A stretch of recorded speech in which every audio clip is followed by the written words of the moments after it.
ఈ భూప్రపంచంలో మనిషి అనే జీవి మాత్రమే బుద్ధిజీవిగా ఉన్నాడు. ఈ విశాల విశ్వంలో ఇంకెక్కడైనా జీవులు బుద్ధిజీవులు ఉన్నాయేమో మనిషి ఇంతవరకు కనిపెట్టలేకపోయాడు. కాబట్టి మనకు సంబంధించినంత వరకు ఈ విశాల విశ్వంలో మనమే జీవులం, బుద్ధిజీవులం. అయితే ఇది ప్రస్తుతానికి మాత్రమే.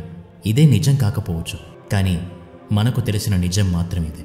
అయితే ఈ విశాల విశ్వానికి పరిమితమైన ఆకారంలో ఉండే మెదడుకు ఒక పోలిక ఉంది. అదేంటంటే ఈ రెండూ కూడా అంతుపట్టనివే. మనిషి ఇంత సాధించినా ఇవి రెండింటినీ ఇంకా పూర్తిగా అర్థం చేసుకోలేకపోతున్నాడు. వాటిలో ఉన్న సంక్లిష్టతల్ని బేరీజు వేయలేకపోతున్నాడు. అయితే ఈ రెండింటి విషయంలో మనిషి సాధించింది ఏమిటి, సాధించలేనిది ఏమిటో ఈ వీడియోలో తెలుసుకుందాం. ఈ వీడియో చాలా ఇంట్రెస్టింగ్గా ఉండబోతోంది, అందుకని ఎక్కడా స్కిప్ చేయకుండా పూర్తిగా చూడండి. మరికెందుకు ఆలస్యం, let's start our today's episode. మనిషి జీవితంలో శరీరంలో అతి ముఖ్యమైన భాగం మెదడు. కనిపించని అర్థం కాని ఈ మెదడే మనల్ని నడిపిస్తుంది. మన వ్యక్తిత్వానికి, ఆలోచనలకు, మన నడవడికకు, మన విజయాలకు, అపజయాలకు, మన బాధలకు, సంతోషాలకు, పుట్టినప్పటి నుంచి చనిపోయే వరకు మనం బతకడానికి కారణం మన మెదడే. మనం పుట్టగానే ఎందుకు ఏడుస్తామంటే దాని ద్వారా మెదడుకు ఆక్సిజన్ అంది మన బ్రెయిన్ పనిచేయడం ప్రారంభమవుతుంది. అందుకే పుట్టగానే ఏడవటం అనేది ఆరోగ్యానికి సూచిక. బ్రెయిన్ గురించి బ్రెయిన్ పెట్టి ఆలోచిద్దాం. బ్రెయిన్ గురించి తెలుసుకుంటే జీవితంలో ఎన్నో విషయాలకి మనకు సమాధానం దొరుకుతుంది. మన మెదడు మన శరీర బరువులో 2% ఉంటుంది. కాబట్టి యావరేజ్గా 1.4 kgs అని చెప్తారు. ఇదే మన సెంట్రల్ కమాండ్ సెంటర్. ఇదే మన సమస్తం, ఇదే మన ప్రపంచం, ఇదే మన విశ్వం. ఇది స్వీకరించేదే నిజం, ఇది భావించేదే అబద్ధం, ఇది అనుకున్నదే సాధ్యం, కష్టమనుకున్నదే అసాధ్యం. ఆధ్యాత్మికవాదులు చెప్పే అంతా మాయ అన్న సిద్ధాంతం మన మెదడు విషయంలో అక్షర సత్యం అని చెప్పాలి. మనకు భ్రాంతిని, మాయను కలగజేస్తుంది. లేనిది ఉన్నట్టుగా, ఉన్నది లేనట్టుగా మాయ చేయగలదు. కొండను తేలిక చేయగలదు, దూదిని భారం చేయగలదు. దేవుడు లేదా ప్రకృతి తయారు చేసిన ఈ మస్తిష్కం ఒక అద్భుతం. ఈ విశాల విశ్వం ఎంత పెద్దదో మనం అంచనా వేయలేకున్నాం. అలాగే మన మెదడులో ఎంత సూక్ష్మం ఉందో, అంటే ఎంత చిన్నగా ఉందో ఇప్పటికీ మనకి అంచనా లేదు. మనకున్న జ్ఞానం ప్రకారం ఒక మోస్తరు పట్టణ స్థాయిలో ఒక నిర్మాణాన్ని ఊహించుకోండి. దానిలో ఒకదానికొకటి కేబుల్స్తో కనెక్ట్ అయి ఉండి నిర్విరామంగా పనిచేస్తున్న ఒక వ్యవస్థను ఊహించుకోండి. అంతా గజిబిజిగా అనిపిస్తుంది, అయినా పర్ఫెక్ట్గా ఆర్గనైజ్డ్గా ఉంటుంది. అదే మన బ్రెయిన్. ఇది మన ప్రకృతి లేదా దేవుడి గొప్పతనం.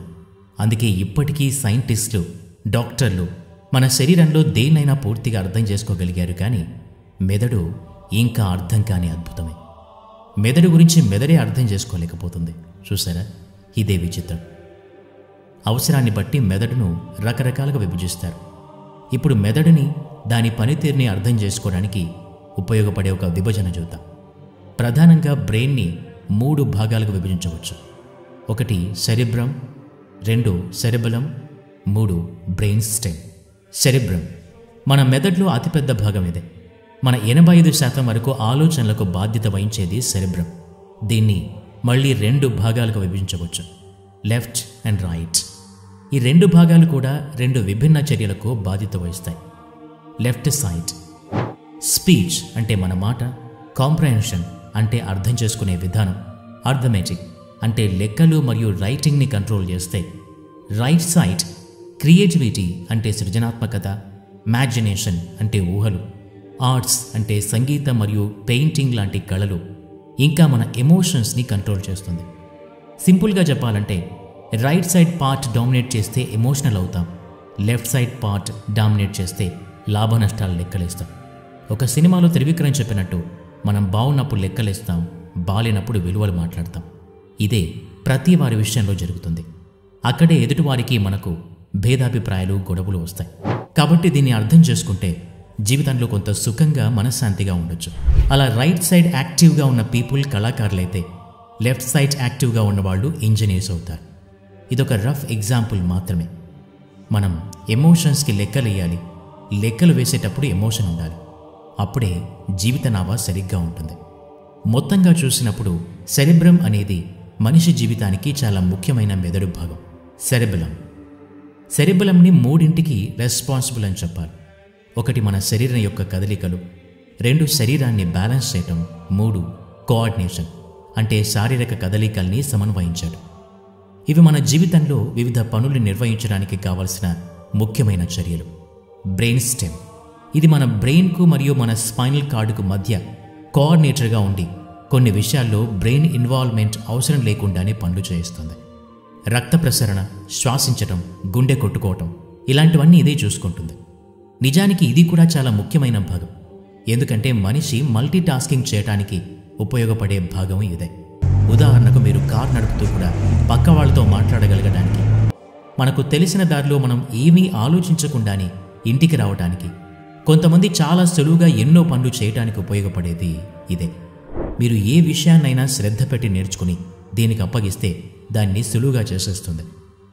మన సెరెబ్రంతో సరిగ్గా ఆలోచించి ప్లాన్ చేసి దీనికి అప్పగిస్తే దాన్ని ఫిజికల్గా నెరవేర్చే బాధ్యత ఇదే తీసుకుంటుంది. ప్రతి దానికి సెరెబ్రం మీద ఆధారపడితే జీవితంలో ఎక్కువ పనులు చేయలేం. అందుకే దీన్ని సరిగ్గా ఉపయోగించుకుంటే మన చాలా ఫిజికల్ యాక్టివిటీ సులువుగా అయిపోయి మన బ్రెయిన్ ఎనర్జీ సేవ్ అవుతుంది. ఇవే కాకుండా ఇంకా మన బ్రెయిన్లో ఇంకొన్ని ముఖ్యమైన భాగాలు కూడా ఉన్నాయి. అమిగ్డాలా దీన్ని భయానికి ముఖ్యమైన భాగంగా చెప్తారు. ఏదైనా అనుకోనిది సంభవించినప్పుడు ఫ్లైట్ ఆర్ ఫైట్ విధానంలో పనిచేస్తుంది. పోరాడాలా లేక పారిపోవాలా అన్నది నిర్ణయించడంలో దీని పాత్ర ఎక్కువ. నాకు తెలిసి చాలామంది స్టేజ్ ఫ్రైట్, అదే స్టేజ్ ఫియర్తో సఫర్ అవడానికి కారణం కూడా ఇదే అని చెప్పాలి. మనం లాజికల్గా ఆలోచించి దీని సిగ్నల్ అడ్డుకోగలిగితే మనం స్టేజ్ ఫియర్ నుంచి బయటపడవచ్చు. ఎమోషన్స్కి ముఖ్యమైన భాగంగా ఉంటుంది. హైపోథాలమస్ ఇది మన బాడీ టెంపరేచర్ని మెయింటైన్ చేస్తుంది. దానికి కావాల్సిన హార్మోన్స్ని రిలీజ్ చేస్తుంది. అయితే బ్రెయిన్ గురించి ఇక్కడితో అయిపోలేదు. ఇది కేవలం ఒక డ్రోన్ ఇమేజ్ మాత్రమే.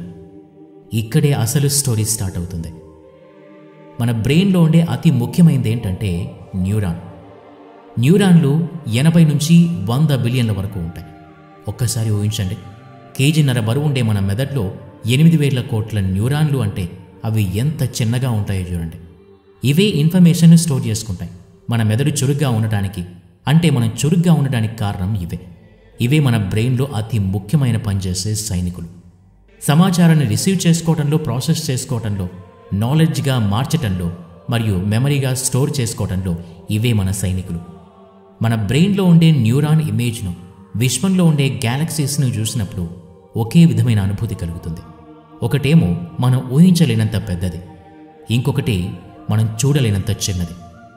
ఇది ప్రకృతి గొప్పతనమా లేక దేవుడి మహిమ, అది మీ ఊహకే వదిలేస్తున్నాం. ఇదంతా బ్రెయిన్ గురించి ఒక చిన్న డిస్క్రిప్షన్ మాత్రమే, సముద్రంలో నేటి బొట్టంతా. మరొక ఎపిసోడ్లో బ్రెయిన్ గురించి ఎన్నో విషయాలు నేర్చుకుందాం. ఈ వీడియో మీకు ఎలా అనిపించిందో కింద కామెంట్ ద్వారా తెలియచేయండి. వీడియో నచ్చితే లైక్ చేయండి, షేర్ చేయండి. ఇలాంటి మరెన్నో వీడియోస్ కోసం మన ఛానల్ని సబ్స్క్రైబ్ చేసుకుని పక్కనే ఉన్న బెల్ ఐకాన్ని యాక్టివేట్ చేసుకోండి.